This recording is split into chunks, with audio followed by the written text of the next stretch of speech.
The mount is clearly the focal point of this landscape. It almost appears so well placed as to be artificial. I find myself easily slipping into the delusional state of ascribing purpose, deliberate motive to everything here. Was this island formed during the moment of impact?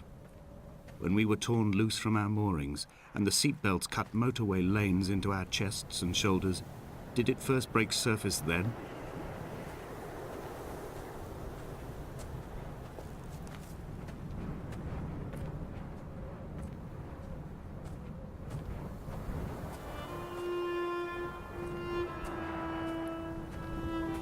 When someone had died or was dying, or was so ill they gave up what little hope they could sacrifice, they cut parallel lines into the cliff, exposing the white chalk beneath.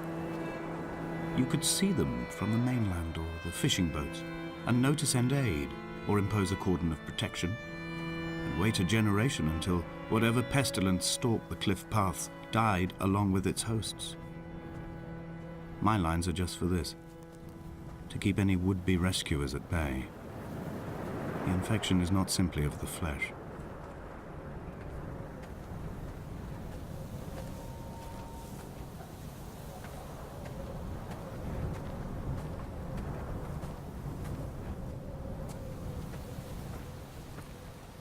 I quote directly, "A motley lot with little to recommend them. I have now spent 3 days in their company. That is, I fear, enough for any man not born amongst them. Despite their tedious inclination to quote scripture, they seem to me the most God-forsaken of all the inhabitants of the outer isles. Indeed, in this case, the very gravity of that term, forsaken by God, seems to find its very apex. It appears to me that Donnelly, too, found those who wander this shoreline to be adrift from any chance of redemption. Did he include himself in that, I wonder?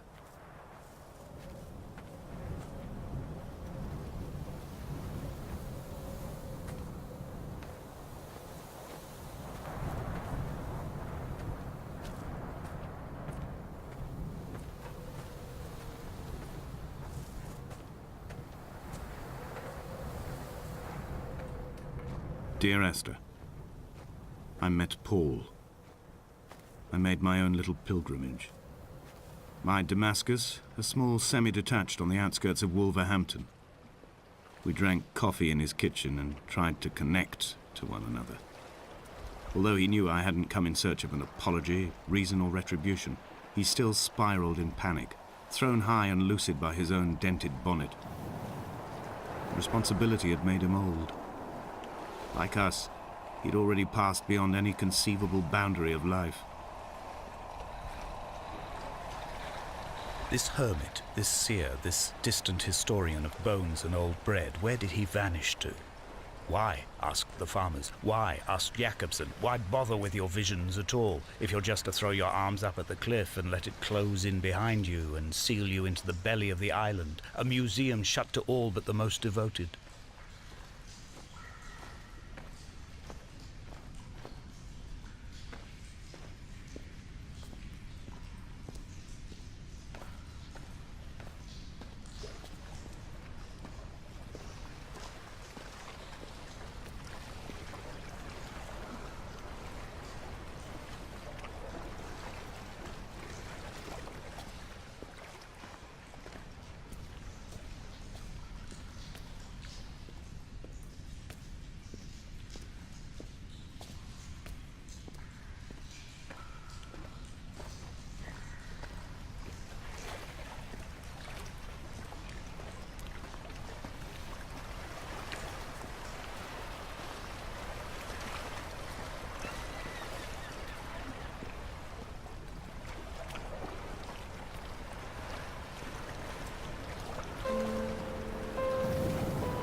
I've become convinced I am not alone here, even though I'm equally sure it is simply a delusion brought upon by circumstance.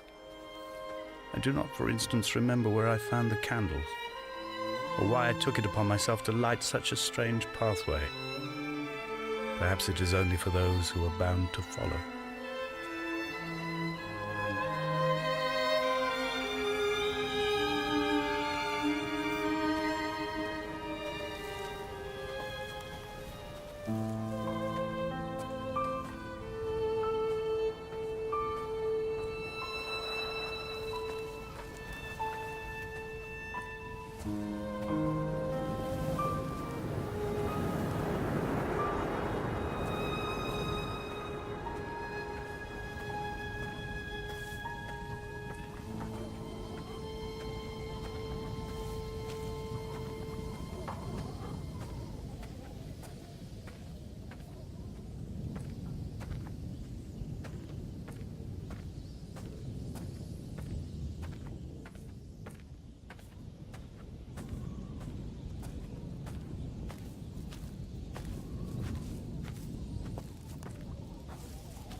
Dear Esther, I have now driven the stretch of the M5 between Exeter and Bristol over 21 times. But although I have all the reports and all the witnesses and have cross-referenced them within a millimetre using my Ordnance Survey maps, I simply cannot find the location. You'd think there would be marks to serve as some evidence. It's somewhere between the turn-off for Sanford and the welcome brake services. But although I can always see it in my rear-view mirror, I have as yet been unable to pull ashore.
All night the boy has kept me lucid.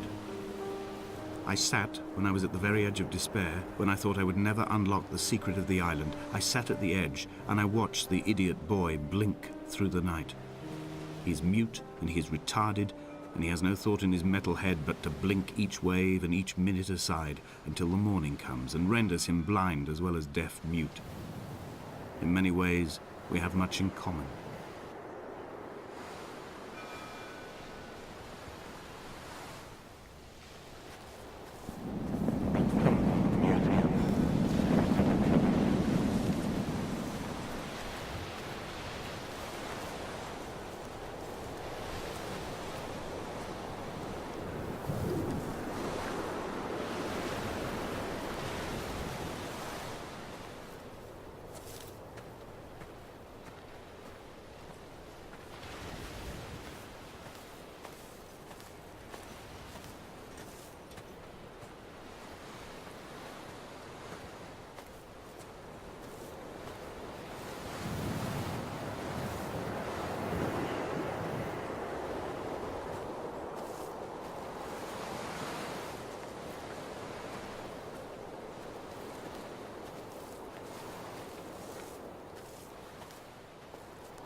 I had kidney stones and you visited me in the hospital. After the operation, when I was still half submerged in anesthetic, your outline and your speech both blurred. Now my stones have grown into an island and made their escape, and you have been rendered opaque by the car of a drunk.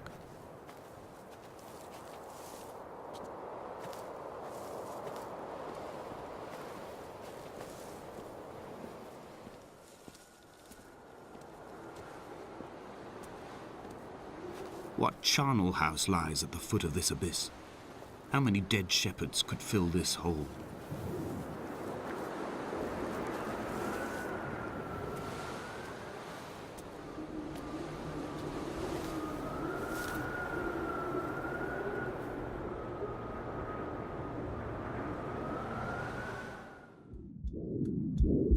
Come back.